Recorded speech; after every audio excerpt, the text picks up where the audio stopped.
Hello సలాం అలైకుం నమస్తే. అందరూ బాగుండాలని కోరుకుంటున్నాము. మనం అందరము ఒక చోటకు వెళ్ళినప్పుడు అక్కడ హిందువులు ఉండొచ్చు, ముస్లిమ్స్ ఉండొచ్చు, క్రిస్టియన్స్ ఉండొచ్చు, అందరం సమానమే. కానీ మేము ప్రసాదం పెడితే మీరెందుకు తినరు అని మమ్మల్ని అడిగారు.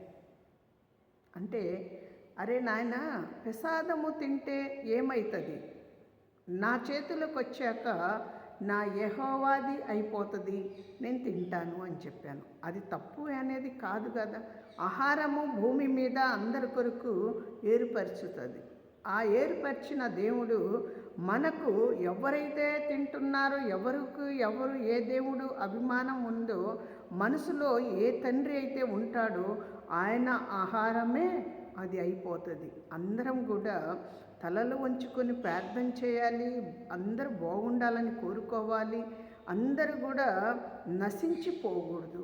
చాలామంది అప్పుల్లో నశించిపోతున్నారు, కొందరేమో పాపంలో నశించిపోతున్నారు, కొందరేమో ఈ దేశంలో నశించిపోతున్నారు. కొందరు మనం చేసే ప్రతి పని కూడా మంచిది అయి ఉండాలని నేను కోరుకుంటున్నాను. కొందరు పనులు మంచి అయి ఉండవు, కొందరు కావాలని కూడా చేసుకుంటారు చెప్తున్నారు. కొందరు అది పాపమైన పనులైనా మంచి మార్గంలో నడవాలి, ఆశీర్వదించబడాలి.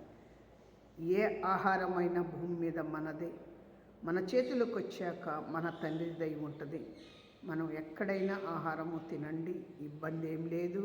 దేవుడి కొరకు ప్రార్థన చేయండి, ఈ లోకం కొరకు ప్రార్థన చేయండి, అందరి కొరకు ప్రార్థన చేయండి. మీ మనసు మంచిదై ఉండాలి, అందరి కొరకు ప్రార్థన చేయాలి. నా దేవా, నా రక్షకుడా తండ్రి, నీ చిత్తంలోనే మేలు చేయండి, ఆశీర్వదించండి. మీరే నాయన, ఘనత మహిమ మీకే చెల్లుద్ది. ఈ భూమి మీద సర్వము మీది. ఈ సర్వము తండ్రి నీ చిత్తంలోనే ఆశీర్వదించండి. వాతావరణం మీది అయ్యా, యేసయ్య, పంట మీది, భూమి మీద ఉన్న బిడ్డలు మీరు.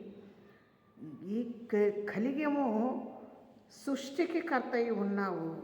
ఈ సృష్టిలో మంచి మార్గంలో నడిపించి మంచి ఆరోగ్యం దయచేసి వాళ్ళ అవసరాలన్నీ మీరు తీర్చి ఘనమైన కార్యము, మంచి ఆరోగ్యం దయచేయండి, సహాయము దయచేయండి.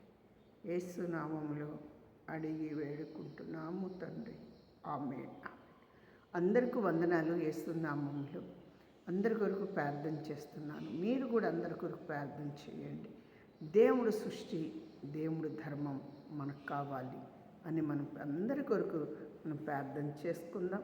మంచిగా